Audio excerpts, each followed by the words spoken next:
Бир күн мечиттесиң, бир күн банядасың, бир күн досторуң менен туура эмес жерлердесиң, бир күн клубтасың. Айырмасы жок. Бирок эмне айырма берет билесиңби? Ахиреттеги ордуң. Сен када адам негизи эле суроо пайда болот. Өтүп жаткан учурда эмнеге өкүнөт? Биринчиден, исламга, иманга кызмат кылбагандыгы үчүн. Экинчиден, эмне экен?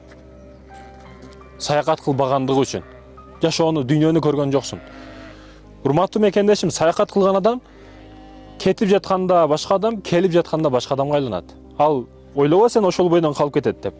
Мындай толуу золуу жерлерди көргөн, ой караш, көз карашын өзгөрткөн адамдар мурда билесизби, илим техника китеп деген жок маалда адамдар жалаң саякат менен илим алышат эле. Саякат, билим менен бакша жактагы инновацияны өнүгүүнү өзүнүкүнө алып келип, азыр эми интернет чыгып кетти дагы. Бат көрүп атабыз, Америкадагы нерсени дагы кыргызстанда туруп көрүп коюп атабыз.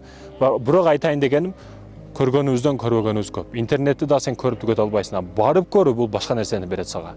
Мээңдеги жабык нейрондордун ачылышына себепчи болот.